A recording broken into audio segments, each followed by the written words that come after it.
তো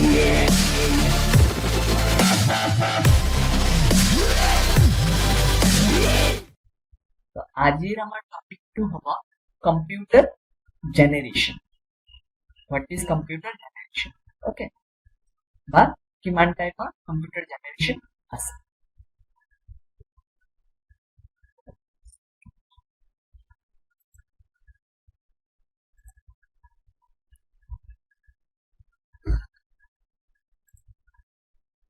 so computer generation মানে কি?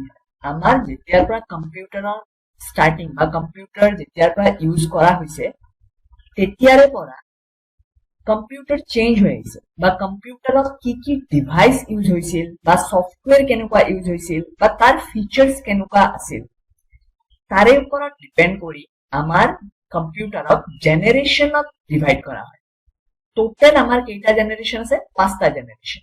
তো জেনেৰেশ্যন মানে হল যে প্ৰথম ফাৰ্ষ্ট যেতিয়া কম্পিউটাৰ ইউজ হৈছিল তেতিয়া কি টেকনলজি ইউজ হৈছিল, তাৰ পাছত নতুনকে নেক্সট যেতিয়া সেই টেকনলজি চেঞ্জ হল বা নতুন যেতিয়া ডিভাইচ ইউজ হয় তাতে কম্পিউটাৰত, তেতিয়া আমাৰ কি কয় যে জেনেৰেশ্যন চেঞ্জ হয়। ঠিক আছে, তো there are 5 generation depending upon the technology or components used in the computer.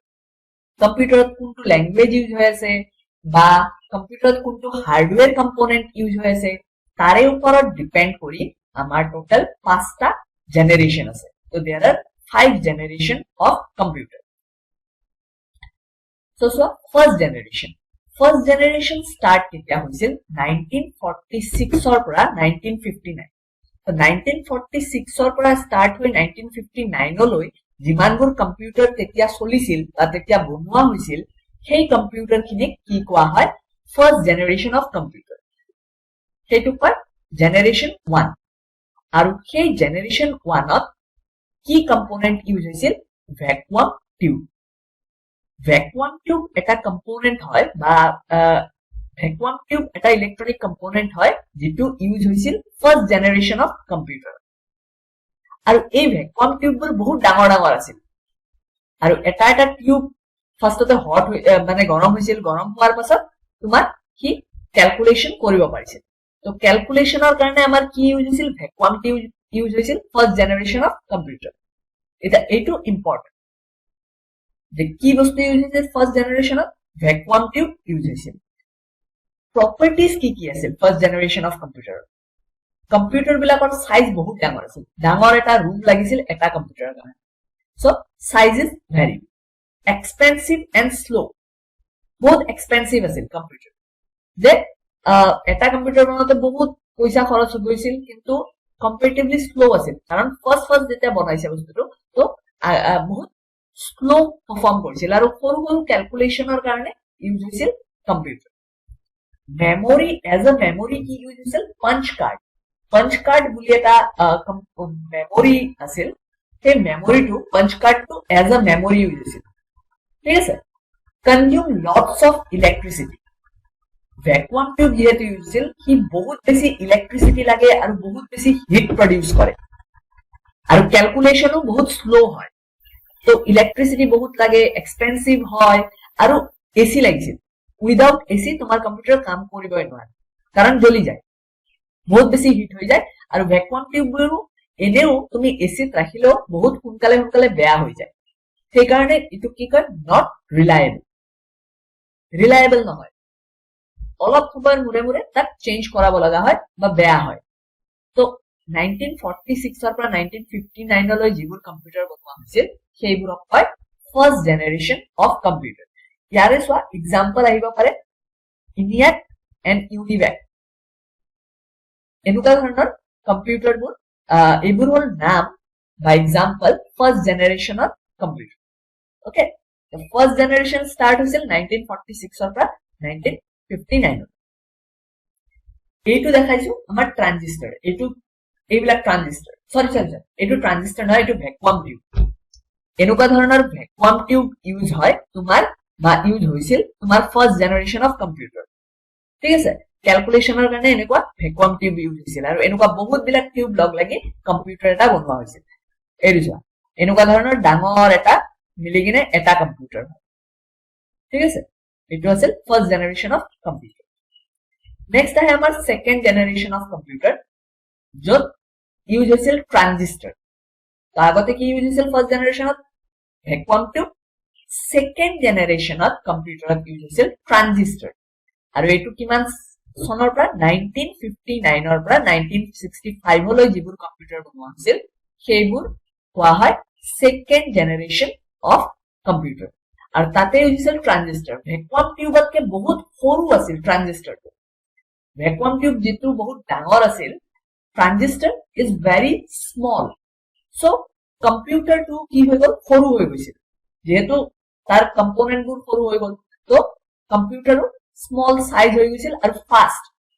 আগতে যিহেতু ভেকুৱাম টিউব যেতিয়া ইউজ কৰিছিল বহুত শ্ল' ইউজ হৈছিল, কম্পিউটাৰ বহুত শ্ল' আছিল। ছেকেণ্ড জেনেৰেশ্যনত কম্পিউটাৰ বিকাম ফাষ্টাৰ। ফাৰ্ষ্ট জেনেৰেশ্যনতকে ফাষ্টাৰ হৈ গ'ল। লেছ পাৱাৰ, কম ইলেক্ট্ৰিচিটি লাগে আৰু ই হিটো কম প্ৰডিউচ কৰে ট্ৰানজিষ্টাৰত। ঠিক আছে, তাত ফাষ্টাৰ এণ্ড ৰিলায়েবল। আগতকে কি হয়? ৰিলায়েবল। কিন্তু ইয়াতো এচি লাগে। এচি তেতিয়াও ইউজ হৈছিল। আৰু তোমাৰ আচ্ছা, ফাৰ্ষ্ট জেনেৰেশ্যনত আমাৰ বাইনেৰী লেংগুৱেজ বা মেচিন লেংগুৱেজ যিটো কওঁ, কম্পিউটাৰত কোনটো লেংগুৱেজ ইউজ হৈছিল? Machine language. বাট ছেকেণ্ড জেনেৰেশ্যনত আমাৰ এছেম্বলি লেংগুৱেজ ইউজ হৈছিল। এতিয়া আমি আৰু এটা বেলেগ ক্লাছত what is assembly language, what is binary machine language, what is high level language, তাৰে বিষয়ে আমাৰ এটা ক্লাছ আছে। বাট ইয়াতে তোমালোকে গম পাই থোৱা যে ফাৰ্ষ্ট জেনেৰেশ্যনত মেচিন লেংগুৱেজ ইউজ হৈছিল আৰু ছেকেণ্ড জেনেৰেশ্যনত ইউজ হৈছিল এছেম্বলি লেংগুৱেজ। আৰু মেমৰি হিচাপে মেগনেটিক টেপ ইউজ হৈছিল মেমৰি হিচাপে। তো ইয়াতে মনত ৰাখিব লগা মেইন পইণ্ট কি যে ছেকেণ্ড জেনেৰেশ্যনত কি ইউজ হৈছিল? ট্ৰানজিষ্টাৰ। ঠিক আছে, ছেকেণ্ড জেনেৰেশ্যন ট্ৰানজিষ্টাৰ ইউজ হৈছিল আৰু ই ফাৰ্ষ্ট জেনেৰেশ্যনতকে স্পীড বাঢ়ি গৈছিল আৰু ৰিলায়েবলো হৈছিল। ঠিক আছে, আৰু assembly language as a programming language, assembly language use হৈছিল। এইটো আমাৰ ট্ৰানজিষ্টাৰ। এনেকুৱা চাগে তোমালোকে চাৰ্কিট বিলাকত দেখা পাইছা। তো এইটোক কয় ট্ৰানজিষ্টাৰ। এনেকুৱা তিনিটা লেগ থাকে। এইটো এটা ইলেক্ট্ৰনিক কম্পনেন্ট হয়, যাক কয় ট্ৰানজিষ্টাৰ। ঠিক আছে, নেক্সট আহে আমাৰ third generation of computer. Third generation of computer start হৈছিল 1965ৰ পৰা 1971। 1965ৰ পৰা 1971লৈ যিবোৰ কম্পিউটাৰ ইউজ হৈছিল সেইবোৰ কোৱা হয় third generation of computer. Third জেনেৰেশ্যনত প্ৰথম জেনেৰেশ্যনত ভেকুৱাম টিউব, ছেকেণ্ড জেনেৰেশ্যনত ট্ৰানজিষ্টাৰ আৰু থাৰ্ড জেনেৰেশ্যনত ইউজ হৈছিল আইচি। আইচিৰ ফুল ফৰ্ম হ'ল ইণ্টিগ্ৰেটেড চাৰ্কিট। আৰু আইচি কেনেকে বনোৱা হয়? বহুত বিলাক ট্ৰানজিষ্টাৰ একেলগে লগ লগাই এটা আইচি বনোৱা হয়। তো আগতে য'ত এটা ট্ৰানজিষ্টাৰ বেলেগ বেলেগকে লগাইছিল, বাট ইয়াতে কি হৈ গ'ল?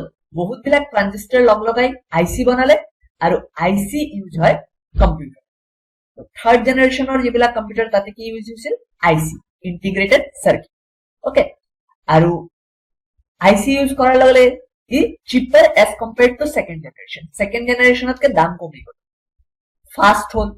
থাৰ্ড জেনেৰেশ্যনত কি হ'ব? আৰু ফাষ্ট হৈ গ'ল, চাইজটো আৰু সৰু হৈ গ'ল। কাৰণ আগতে ট্ৰানজিষ্টাৰ ইউজ হৈছিল, এতিয়া বহুত বিলাক ট্ৰানজিষ্টাৰ মিলাই যিহেতু এটা আইচি বনাই দিলে, তো এতিয়া আৰু ফাষ্ট হৈ গ'ল। হিট আৰু ইলেক্ট্ৰিচিটি কম লগা হ'ল।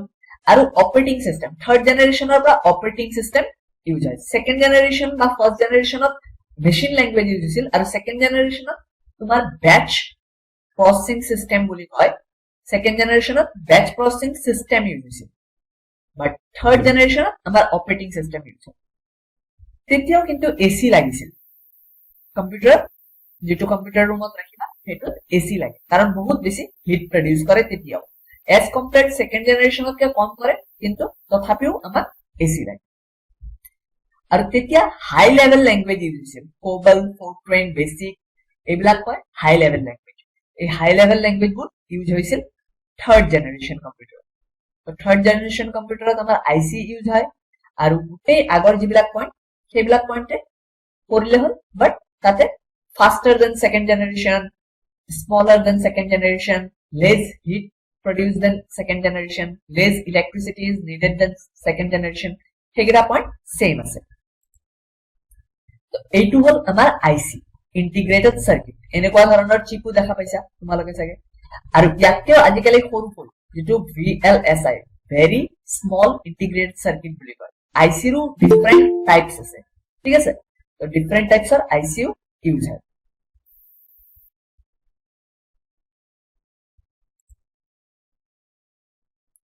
Next I have our fourth generation of computer. Fourth generation of computer আমাৰ 1971 ৰ পৰা 1980 লৈ যিবোৰ কম্পিউটাৰ আছিল সেইবোৰ হ'ল fourth generation of computer.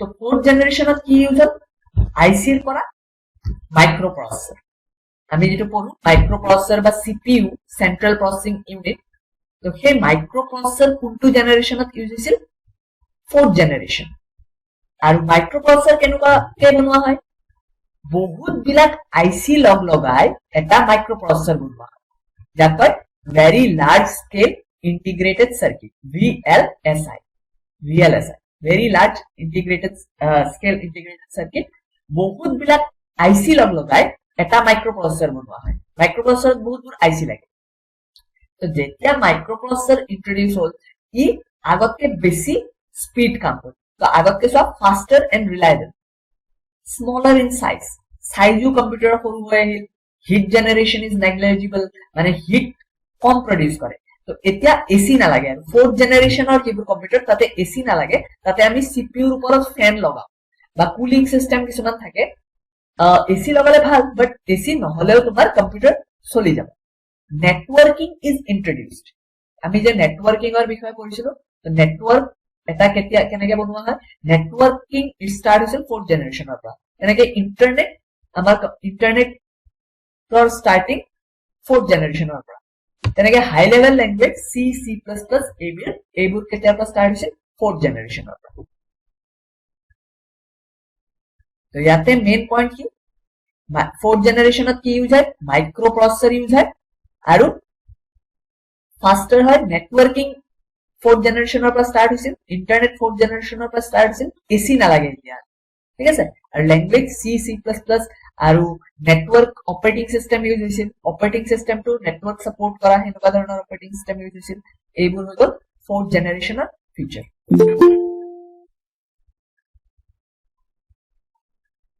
Next I have fifth generation fifth generation 1980 ৰ পৰা এতিয়ালৈ যিমানখিনি কম্পিউটাৰ চলি আছে সেইখিনি কয় ফিফথ generation of computer আৰু ইয়াতে ইউজ হয় ULSI মাইক্ৰোপ্ৰসেসৰ এতিয়াও ইউজ হৈ আছে আমি যিবোৰ এতিয়াও কম্পিউটাৰত মাইক্ৰোপ্ৰসেসৰ ইউজ হয় but microprocessor ultra large integrated circuit ultra large scale integrated circuit ULSI বুলি কয় আৰু 40 কৰ'ৰ ট্ৰানজিস্টৰ বিল্ড হয় এটা মাইক্ৰোপ্ৰসেসৰ ঠিক আছে তো বহুত বেছি পাৱাৰফুল হৈ গৈছে এটা কম্পিউটাৰ এইটো টাইমত ফিউচাৰতো যিবোৰ কম্পিউটাৰ আহিব সেইবোৰ ফিফথ জেনাৰেশনতে ৰাখা হৈছে আৰ্টিফিশিয়াল ইন্টেলিজেন্স যেটো আমি AI বুলি কওঁ AI ইন্ট্ৰোডিউস হৈছিল ফিফথ জেনাৰেশনত তেনেকে নেচাৰেল ল্যাঙ্গুৱেজ এতিয়া যিবিলাক কম্পিউটাৰত ল্যাঙ্গুৱেজ হ'ব আমি just human like language use কৰি কিনে প্ৰগ্ৰামিং কৰিব পাৰো